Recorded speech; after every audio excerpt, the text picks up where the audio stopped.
PowerTalks, wise words from wise women.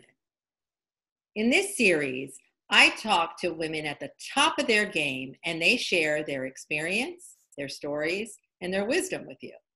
And I have the pleasure to have one of these powerhouse women with me today, Donna Brandveen.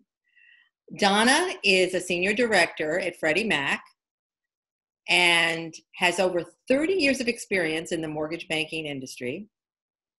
She also is a certified coach and is a strong advocate for women, women's leadership, and women's empowerment. Well, to start out, I wanted to just ask you a little bit about your leadership journey. Can you share a bit about how you got to where you are today and what the journey was like on the way? So let me say, when you talk about the word leadership, one of the things that I want to make sure that I state is I considered myself a leader long before anybody else named me a leader. I was a leader of myself, of my journey, of my career. And at some point, my management team decided to make me a leader of people. I feel like I created my own path. There wasn't a path really for me, and I made that happen. I took advantage of opportunities where there were negative environments. I rose to the occasion. I stepped in, I made something happen when something did not previously exist. And that has kind of been the story along my career journey. So when you say that, obviously there's so much more to the story, right? Yeah. I'm sure there's a lot of details in there, but talk to me a little bit about your leadership voice, because it sounds like that's what you're referring to, that you had a leadership voice way before anybody kind of anointed you with a title as a leader. So talk to me about what that means to you and how people go about finding that. And you're right. I had that voice long before I was named a true leader, which is probably why they appointed me as a leader. You know, maybe it started out with me being the oldest child and just making decisions. If there was a lack of leadership in an area, I stepped in to be that leader. And it's sometimes stepping out, having that voice, not really sure where the next step is, but knowing that you're going to land somewhere. And once you do land, make the best of what happens when you get there. Now, that makes sense. And there's something about what I'm hearing from you, Donna, is there's something about knowing who you are that you're talking about, right? Yes. There's a piece of leadership isn't, like I said before, isn't something that people anoint you with. Yes. And as you speak and as you've spoken to me before, that is something you're finding internally. Yes. And so how do you embody that on a daily basis? And I think it's important for women to hear this, that you can end well, even though you start differently. So I started working right after high school. I made a decision that I didn't need a college degree to define me and to define where I was going. I was going to find that on my own. And so that took a lot of courage. It took a lot of believing in my own voice and believing in my own skill. That is what began to build on the resilience that I had, as a young girl growing up in North Carolina, that, I had to make a way. I had to make it happen. Failure wasn't an option. And I began to build on that voice, that my voice is going to be different. My journey is different than everyone else's. And I had to rely on that uniqueness to put myself out there. Sometimes I tell myself, if I'm the only one in the room, I can't be wrong, right? Because it's just me. So, my opinion is in my voice, it has to be heard. And so I started building that resilience early in life, because I made the choice that I wasn't going to go down the beaten path. I was going to take, the road not taken. It is a choice. And And even though things around us may silence us or make us feel, I don't know, not like, oh, that's not something I can aspire to or do. It really is. It does all start here. And I talk to a lot of executive women who display and they talk about their own self-doubt and having either a lack of confidence or lots of bouts with self-doubt. How did you handle that? I mean, and how do you handle that unless you're immune to it? That kind of creeps in and kind of prevents that voice from emerging. What do you do to handle that? So one, it does happen. But the other thing is, I realize that everybody else has that same thing too. Just like, you're breathing, I'm breathing. You have a bit of self-doubt, at times. It's about having it and having the ability to walk in it and be comfortable with it. If I stumble, I apologize. I'm sorry. I'm human. So that's what I do. I neutralize it. I recover. I don't beat myself up over it. I tell myself there are a lot of things that I do well. There are things that I don't do so well. I try to hire for those things or outsource those things.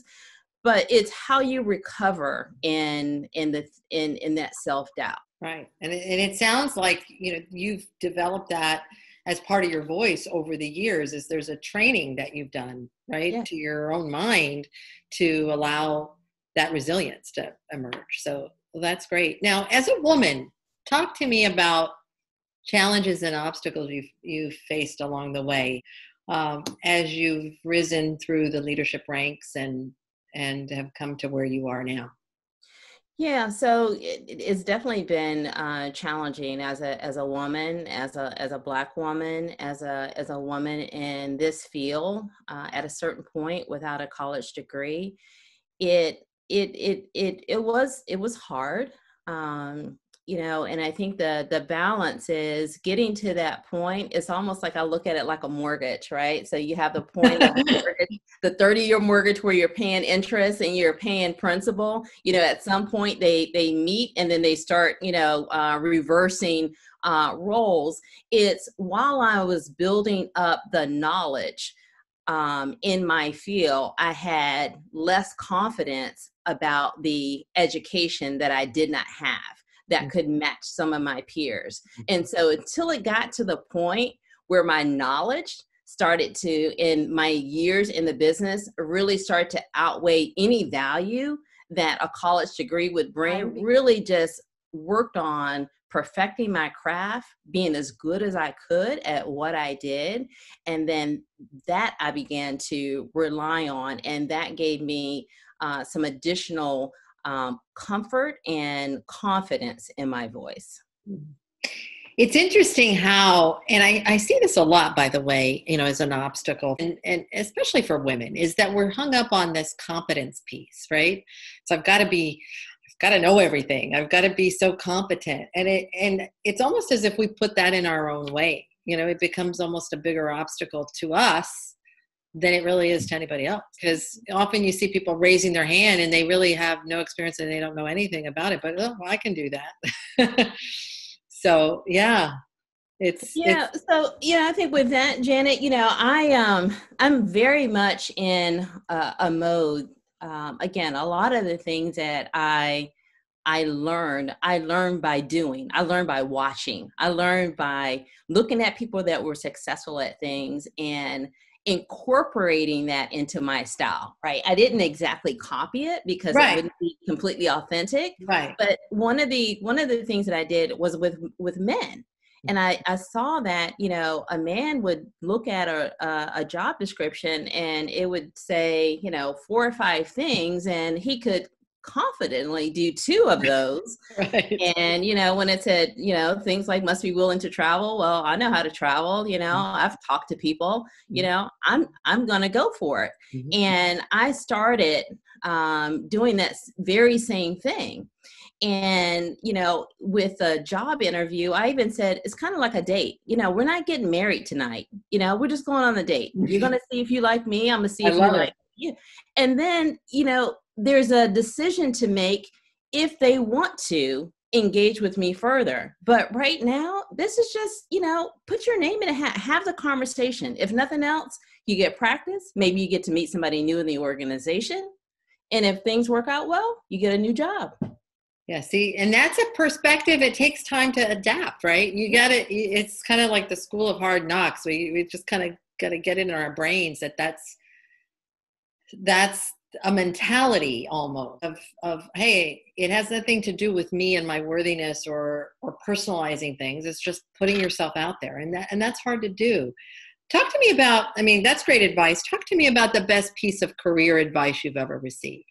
Oh, best piece of career advice. Wow. I'm envisioning this one mentor that I have, and I don't even know that he considers himself a mentor, more like a friend. He says, always make your manager look good. And we were working for a very difficult manager at the time. And he gave me that advice back in 1992, and it's always stuck with me. Yeah. And what advice would you give to women who are trying to figure out the formula of success in their careers? What's your advice? Don't get hung up on perfection. Focus on activity. And when you're focused on that activity, think about taking another woman with you. The higher you get to the top, the lonelier it gets. And, you're going to need another woman. You're going to need another sister there to help amplify your voice. You can amplify her voice. It's so important that, and it's going to be more and more competitive as you go up the chain, but always try to bring someone along. We are stronger together. And I know that sounds a little trite, but it is true. It's the collective voices are what are stronger than just personalizing and me, right? Yes. So that's amazing advice. Now, I'm going to take a side turn here because what a lot of women tell me, and women who are watching these are like, yeah, all this is well and good, but it's a lot. I have these aspirations, and then I'm also a mother and a wife, and I'm doing all of these things.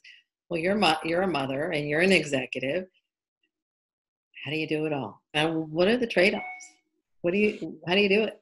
Yeah. So, I think that this is what I really want to be, to bring as part of my brand, that I am authentic, I'm real, and I really tell it like it is. And I want it to feel actionable by other women. I don't do it all. I make it all happen, but I don't do it all. And not only am I a mom, I'm a single mom, and that's another layer, right? Yes, another layer, right? And I travel, and I used to travel before COVID with my job, and so that's another layer of responsibility. And so, at some point, when I became a single mom and I kind of figured out that, okay, I still have to make this thing happen. Failure is still not an excuse, even though it's only one of me here running this household. I started to outsource for things that were not a good exchange of time for me. So cutting the grass was, not worthy of my time. So I decided, okay, I'm going to hire someone to do that. I'd long been having someone clean the house. So that was, it wasn't even part of the discussion, but you really have to start looking at, what you can make happen versus what you can do. And if I want to be a better provider long-term for my family, that means being able to expand my career and extend my financial ability. That does not mean that I'm doing more chores around the house or, baking more cookies. I can buy, a wide variety of cookies from, basic to gourmet, and solve that situation. Because at the end of the day, when it's time for cookies at school, all the kids want are cookies. Your second graders are not evaluating the quality of your cookies, right? They just want to make it happen. And so once we kind of, really, really think in our minds that we don't have to do everything. We can execute and make things happen at home, just like we do at work. We're so much better off. And guess what? Sometimes we're going to get tired. Sometimes things are going to slip, and it's going to be okay. Right. Right. And if that's still not good enough for you, think about, the single dad. If he was doing what we were doing as single moms, literally he'd be on the news.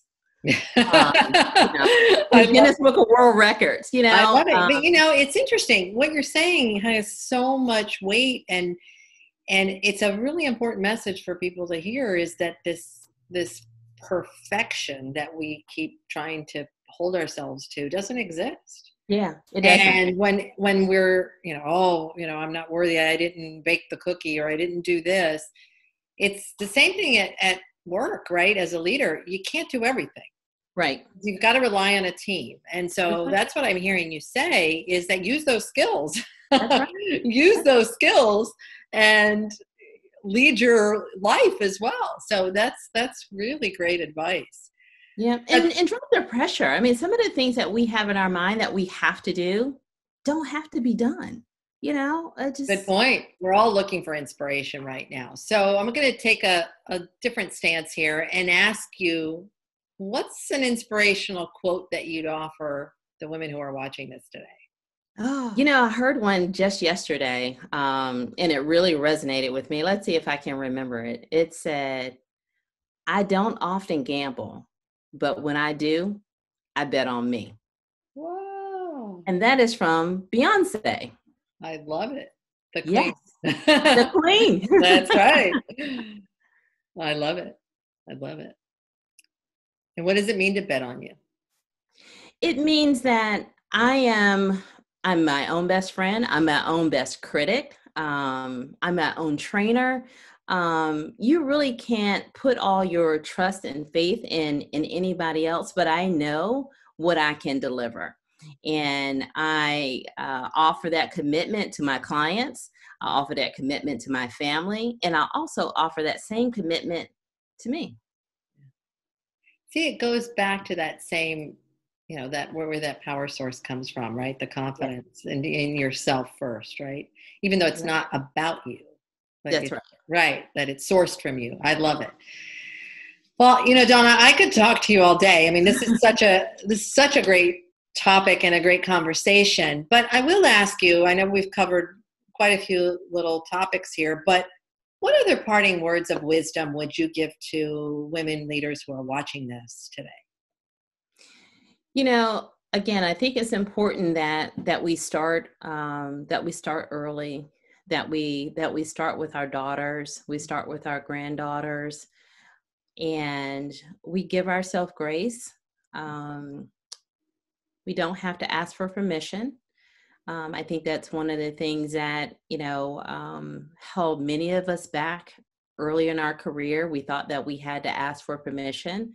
We just need to step into environments and just not take charge like a man, but take charge like a woman. Yeah. And we can be women. We can still be successful. We can be nurturers. We can be strong, all in the same conversation, and use your own personal strength. Don't try to use what someone else has as their superpower. Use your own. Everybody has at least one. So I have to ask, right? So what's yours? Mine is the ability to hear the unheard conversations and really make people feel comfortable when they're talking to me. Wow. That's definitely a superpower. Yes. Thank you, my wise woman friend here.